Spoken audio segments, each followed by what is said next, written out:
Family pretended they canceled Christmas dinner due to bad weather. Everyone's staying home. Mom texted.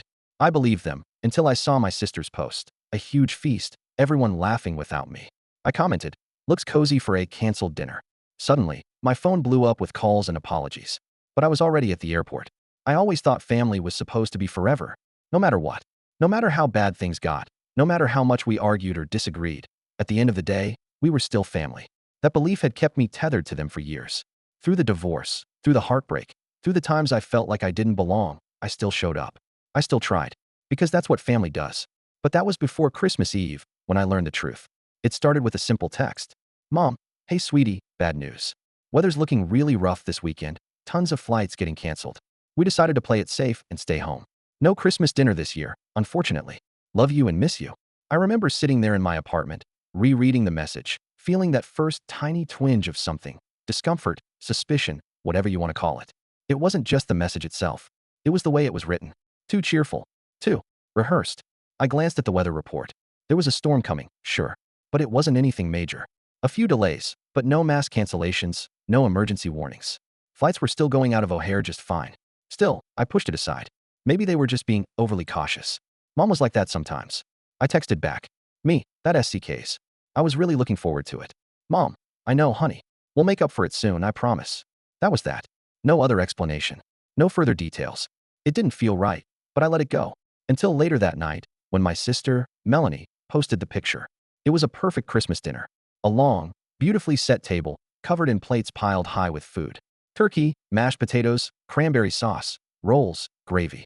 Wine glasses clinking together. My entire family, smiling, laughing, happy. All of them. Except me. The caption read, "Best Christmas ever." I felt it like a punch to the gut. For a few seconds, I just stared at it, trying to process what I was looking at. Maybe it was an old photo. Maybe she had posted something from last year by mistake. But then I saw the comments. Aunt Kathy really outdid herself with the desserts this year. Love our Christmas traditions. Wouldn't miss this for anything. Coziest night with my favorite people. No mistake. No misunderstanding. They had Christmas dinner. They had all gathered together, just like we did every year. They had just chosen not to invite me. I didn't think. I didn't second guess. I just typed out a comment and hit send. Looks cozy for a canceled dinner. It took less than 5 minutes for my phone to blow up. Mom calling. Dad calling. Melanie texting. Crap. We need to talk. My brother, Scott. Dude, please don't make this a big thing. More calls. More texts. More excuses. I let them all ring out. Then I grabbed my suitcase, booked the next flight to Indianapolis, and headed straight for the airport. The flight was packed. Full of holiday travelers in ugly sweaters, exhausted parents trying to wrangle excited kids, couples taking selfies in Santa hats. I spent the whole time staring out the window, heart pounding, jaw clenched so hard it hurt. I didn't know what I was going to do when I got there. I didn't have a plan. I just knew I had to see their faces when I walked in. When I landed, the roads were clear. No blizzard. No ice storm. No emergency situation like my mom had made it sound. Just a cold, quiet Christmas Eve. I took an Uber to my parents' house. The closer we got, the harder my pulse pounded in my ears. I don't know what I was expecting. Maybe for it all to be some huge misunderstanding. Maybe for them to have some legitimate reason. But the second I saw the house, I knew. The driveway was packed. My dad's car, Mom's SUV, Melanie's sedan, Scott's truck. Even my cousin David's car, which meant extended family, was there too. All of them. Without me. I didn't knock. I still had my key. The moment I stepped inside, warmth and laughter wrapped around me. The smell of roasted turkey, fresh-baked rolls, cinnamon. The sound of clinking glasses, people talking, laughing. Then I stepped into the dining room. The second they saw me, the room fell silent. Mom, mid-pour with a glass of wine, hand frozen in the air. Dad, fork halfway to his mouth. Melanie, eyes wide, face pale. Scott, muttering, "Oh crap." I looked at all of them. Their guilty faces. Their stunned silence. I let the moment stretch. Let them squirm. Then I finally spoke. "Merry Christmas." Mom was the first to move. She set down her wine glass and took a step toward me. "Sweetheart, I don't." The word came out sharp. Too sharp. But I didn't care. I turned to Melanie. "Nice post, by the way. Super festive." She swallowed hard. I didn't think. Yeah, no kidding. I scanned the room again. "So, who wants to tell me why I wasn't invited?" Silence. Dad sighed, rubbing his temples. "It's not what you think." I laughed. "Oh, because I think my own family lied to me so they could celebrate Christmas without me." Mom looked down, wringing her hands. "We didn't want any drama." I felt something in my chest crack. "Drama?" She sighed. "You've been distant, honey, ever since the divorce." And there it was. My ex-wife, Lydia, had cheated on me. It destroyed me. But my family? They never fully took my side. They thought I was too harsh when I cut her off. They still talked to her, still invited her places. And now, apparently, she had been at Thanksgiving. But I hadn't. I stared at them. So, let me get this straight. My cheating ex-wife is still welcome here, but I'm not. No one answered. I nodded slowly. Got it. Then, without another word, I turned and walked out the door. For the first time in my life, I walked away from my family. And I didn't look back. I stepped outside into the freezing air, my breath coming out in short, sharp bursts. The snow crunched beneath my feet as I walked toward the sidewalk, my mind buzzing with 1,000 different emotions: rage, betrayal, disbelief. I couldn't believe what had just happened. The front door creaked open behind me. I didn't turn around. Wait, Melanie's voice. Hesitant. Guilty. I kept walking. I heard her footsteps crunching in the snow as she hurried after me. Can we talk? She asked. I stopped but didn't face her. Talk about what? How you all sat around that table, laughing and eating, while pretending I didn't exist. Her breath hitched. It wasn't like that. I turned then, my expression unreadable. Then tell me what it was like, Melanie. Because from where I'm standing, it looks pretty damn clear. She shifted from foot to foot, rubbing her arms. Mom thought it would be easier this way. You've been struggling, and she didn't want to bring up any bad memories. I let out a short, bitter laugh. So the solution was to just erase me from Christmas altogether? That's not. Just admit it. I cut her off. You all didn't want me here. You didn't want to deal with me. So you lied. She bit her lip. It wasn't my decision. Yeah. I challenged. But you didn't argue, did you? She looked away. I shook my head. That's what I thought. A gust of wind blew through the street, sending snowflakes swirling around us. I wrapped my coat tighter around myself, suddenly feeling colder than ever. Behind Melanie, the house was still glowing with warm yellow light, laughter starting to pick up again inside. Like nothing had happened. Like I hadn't even been there. I turned away from her. I'm done talking. She reached out, but I pulled back. Don't, I said flatly. Go back inside, Mel. She hesitated. Just stay the night, okay? We can figure this out in the morning. I scoffed. Yeah, I'm sure the guest room is just waiting for me. She winced. I took another step back. Merry Christmas, Melanie. Then I walked toward the street, not bothering to look back. The Uber was still parked down the block, where I'd asked it to wait. I climbed in, slamming the door shut. Back to the airport? The driver asked. I stared out the window, my chest tight. No, I said after a moment. Take me to a hotel. I wasn't ready to leave yet. Not just yet. The drive to the hotel was quiet, aside from the occasional sniffle from me and the sound of tires crunching against the icy pavement. I wasn't crying, not really, but my eyes burned. My hands were clenched into fists in my lap, my fingernails digging into my palms. The driver kept glancing at me in the rearview mirror like he wanted to ask if I was okay, but he didn't. Good. Because I wasn't. The hotel was one of those mid-range chains, clean, warm, impersonal.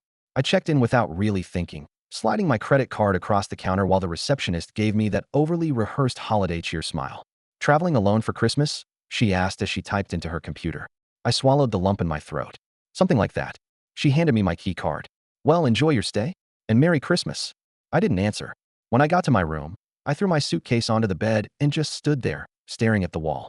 My heart was still pounding from what had just happened, but the adrenaline was wearing off, leaving something heavier in its place. A deep, sinking sadness. I sat down on the edge of the bed, rubbing my hands over my face. I still couldn't wrap my head around it. I had spent the past month looking forward to this. I had bought gifts, booked my flight early, even planned to take my mom out for brunch the day after Christmas. I had counted down the days, because family was supposed to be forever, and they had thrown me away like I didn't matter. I pulled out my phone. There were more missed calls. More texts. Mom, please pick up. We need to talk. Dad, this is not how we wanted things to go. Scott, look, man, just let us explain. You're overreacting. I scoffed at that one. Overreacting. Right. And then there was one from Lydia, my ex-wife. My stomach twisted. Lydia, I just heard what happened. I'm so sorry. Please call me. I stared at it for a long time. Then I locked my phone and tossed it onto the bed. I was too drained to deal with any of them right now. Instead, I leaned back against the headboard, closing my eyes, trying to breathe. The room was too quiet, too empty. I turned on the TV for background noise, but the only things playing were Christmas movies, each one more obnoxiously cheerful than the last. I turned it off. For a long time, I just lay there, staring at the ceiling, trying to figure out what the HLL I was supposed to do next. I don't know how long I lay there, just staring at the ceiling. My body felt heavy, like all the weight of what had just happened was pressing down on my chest. The betrayal, the humiliation, the sheer disbelief, it all swirled in my head, making it impossible to rest. At some point, I sat up and grabbed my phone again, scrolling through the texts one more time. The more I read, the angrier I got. We need to talk. You're overreacting. This isn't how we wanted things to go. Bullcrap. Every word of it. If they really cared, they wouldn't have done this in the first place. I opened the text from Lydia again, rereading it. I just heard what happened. I'm so sorry. Please call me. Why the HLL was she even reaching out? Who told her? Had they been talking to her about this behind my back, too? The idea made my stomach churn. I turned my phone over so I didn't have to look at it. After a while, I stood up, grabbed my coat, and left the hotel. I didn't have a destination in mind. I just needed to get out, to move, to breathe air that didn't feel suffocating. The streets were mostly empty, the shops already closed for Christmas Eve. Snow crunched beneath my boots as I walked past glowing streetlights and darkened storefronts. A few people passed by, families heading home, couples holding hands, kids giddy with excitement for the morning. I shoved my hands deep into my pockets, my breath coming out in cold puffs. This was supposed to be my Christmas, too. I was supposed to be sitting at my parents' table, surrounded by warmth, eating my mom's famous stuffing, joking with my siblings, passing presents around. Instead, I was wandering the streets alone. Eventually, I found myself at a small diner on the corner of a quiet street. It was one of those old-fashioned places that probably hadn't changed much since the 80s. Fluorescent lights, red vinyl booths, a waitress in a faded pink uniform who looked like she'd been working there forever. The bell jingled when I stepped inside. The place was nearly empty, just a couple of people sitting alone at tables, stirring cups of coffee. I slid into a booth near the window. A tired-looking waitress came over, flipping open her notepad. "What can I get you, hon?" I glanced at the menu, but I wasn't really hungry. "Just coffee." She nodded and walked off. I leaned back in my seat, running a hand over my face. Merry King Christmas. A few minutes later, the coffee appeared in front of me, steaming and black. I took a sip, letting the bitterness ground me. I was halfway through my cup when my phone buzzed again. This time, it was a new number. I hesitated, then answered. "Hello." There was a pause, then a deep breath on the other end. "Hey." My stomach dropped. "Lydia." I almost hung up. My thumb hovered over the screen, and for a second, I considered it. But something in her voice, hesitant, quiet, made me pause. I exhaled sharply and leaned back in the booth. "Why are you calling me, Lydia?" Another pause. Then I just heard what happened. "Your family." She stopped, choosing her next words carefully. "They told me you showed up." I closed my eyes, gripping the phone tighter. "Of course they did. I swear, I had no idea." "I wouldn't have," she sighed. "I didn't think they'd actually do this to you." I laughed bitterly. "Yeah? Well, they did." Silence stretched between us. I could hear her breathing on the other end, like she was debating what to say next. "Where are you right now?" she finally asked. "A diner," I said. "Not that it's any of your business." She let that slide. "Are you okay?" I scoffed. "Do I sound okay?" "No," she admitted. "Then why ask?" She didn't answer. I took another sip of my coffee, feeling the warmth spread through my chest, but it did nothing to thaw the cold, sinking feeling in my gut. "Why did you even call?" I asked, setting the cup down a little too hard. "You felt bad? Thought you'd check in? You got what you wanted, Lydia. You got to keep my family." "That's not fair." I let out a humorless laugh. "It's not." "No," she said firmly. "I didn't take them from you. They made their own choices. And yet, somehow, I'm the one spending Christmas alone." She went quiet again. I pinched the bridge of my nose, exhaling slowly. "You know what? I don't even care anymore. I don't know why I answered this call." "I do," she said softly. I clenched my jaw. "Don't start." "I know you, okay?" she continued. "I know how much family means to you. And I know how much this hurts." I swallowed, my throat tight. "Yeah, well, knowing doesn't fix it." "I know," she said again. I rubbed a hand over my face, trying to keep my voice steady. "They really had Thanksgiving with you?" She hesitated. "Yeah." I stared down at the table, at the cracks in the worn-out laminate, at the way my reflection in the window looked exhausted. And no one thought to tell me. I wanted to. I let out another short laugh. "But you didn't." "No," she admitted. "I didn't." We sat in silence for a long time. Outside, the street was empty, the snow falling heavier now, settling over everything like a clean slate. A fresh start. Too bad life didn't work that way. "Look," she said eventually. "I don't know what happens from here. But you don't deserve this." I closed my eyes. It doesn't matter anymore. It does matter.